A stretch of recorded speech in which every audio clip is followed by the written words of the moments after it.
Assalamualaikum Bu Neni dan teman-teman semua. Perkenalkan, nama saya Tania Margatiliana dengan NIM 161254142 dari kelompok 6 Fakultas SITHS. Dan hari ini saya akan mempresentasikan tentang karya tulis ilmiah kelompok saya yang berjudul Analisis Pengaruh Kadar Kitosan dalam Pembuatan Bioplastik Berbasis Tepung Singkong. Yang pertama saya akan bahas adalah latar belakang dari pembuatan karya tulis ilmiah kami.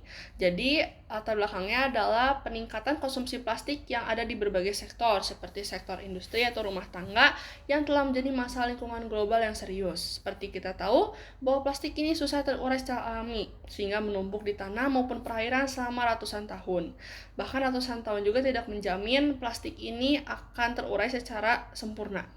Salah satu pendekatan untuk mengatasi penumpukan sampah adalah melalui biodegradasi, yaitu proses penguraian senyawa polimer oleh mikroorganisme.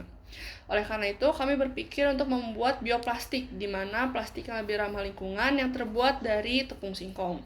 Namun, plastik yang hanya terbuat dari tepung singkong akan memiliki sifat mekanik yang mudah robek ataupun tidak tahan air, sehingga membuat plastik ini kurang bagus untuk dipakai di kehidupan sehari-hari.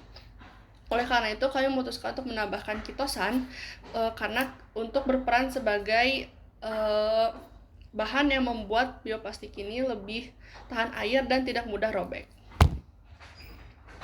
Oleh karena itu, kami memutuskan untuk membuat karya tulis ilmiah ini dengan membuat penelitian untuk mencari perbandingan yang tepat antara tepung singkong dan kitosan agar membuat bioplastik yang mudah, yang elastis dan tahan air.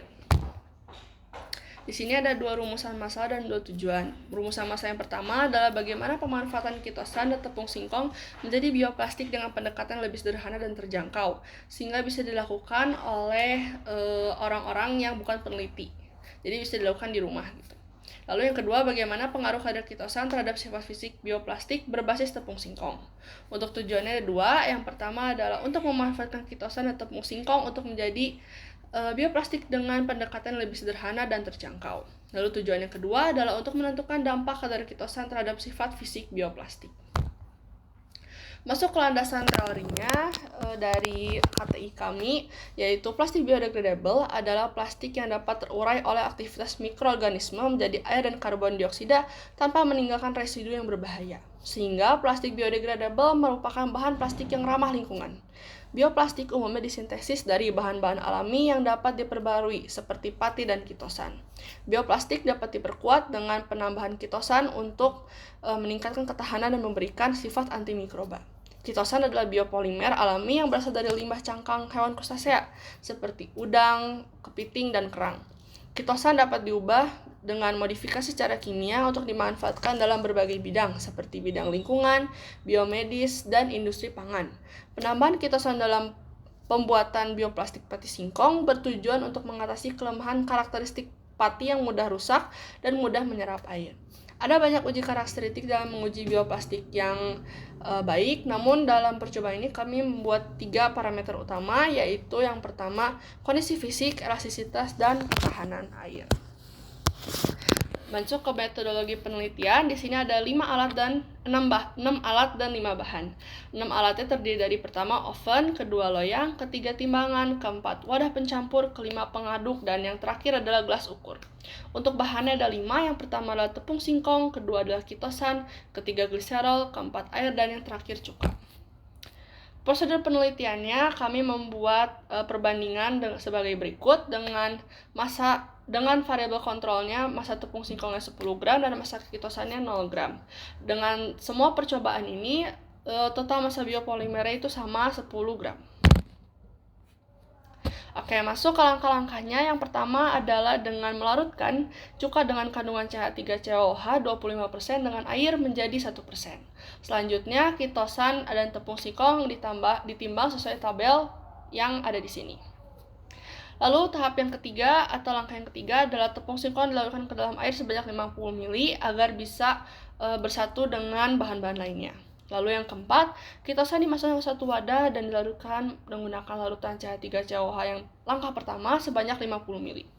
Lalu yang kelima, larutan diaduk terus-menerus selama 60 menit agar homogen, lalu dicampurkan dengan larutan tepung singkong dan ditambahkan 2 ml gliserol dan diaduk hingga merata. Lalu angka yang ketujuh, larutan dituang ke dalam loyang dan diratakan lalu dikeringkan. Untuk kelompok kami, agar proses penelitian lebih cepat, kami memutuskan untuk menggunakan oven dengan suhu 60 derajat Celcius selama kurang lebih 2-4 jam. Lalu yang terakhir adalah jika sudah kering, bioplastik dilepaskan dari loyang dan dapat dilakukan proses pengujian. Berikut adalah hasil penelitian dari kelompok kami. Masuk ke pembahasannya, untuk variabel kontrol dengan kandungan tepung kitosan 10 gram dan kandungan tepung singkong 10 gram dan kitosan 0 gram didapatkan kondisi fisik berwarna lebih gelap, lebih transparan, tipis, dan sedikit lengket. Elastisitasnya juga tidak elastis, dan ketahanan airnya kurang tahan air. Berdasarkan variabel kontrol ini dan dasar teori yang sudah saya bicarakan tadi, bahwa hasil sejalan antara percobaan dan dasar teori yang tadi saya ceritakan, yang tadi saya berikan, yang saya presentasikan. Karena untuk bioplastik yang mengandung tepung singkong 10 gram saja tanpa kitosan akan menghasilkan bioplastik yang tidak elastis, kurang tahan air, transparan, dan tipis.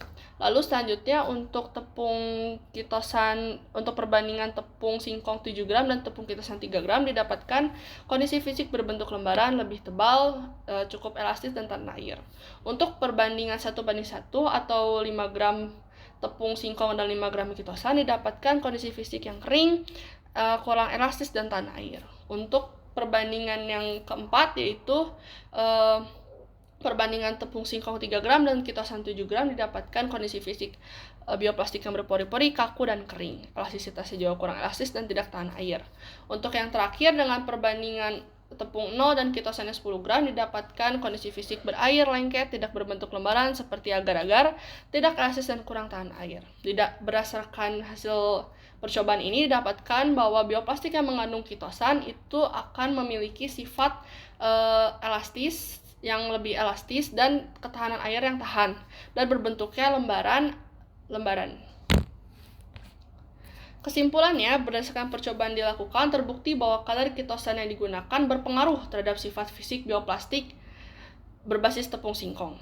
Hasil bioplastik yang menggunakan perbandingan 7 gram tepung singkong dan 3 gram kitosan merupakan hasil yang terbaik karena mempunyai sifat yang kokoh, tebal, tahan air, dan yang paling elastis dibandingkan perbandingan kitosan dan tepung singkong lainnya.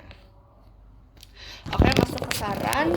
Saran di sini ada 4, itu ada bagi pembaca dan bagi instansi sekolah, bagi peneliti, dan bagi masyarakat.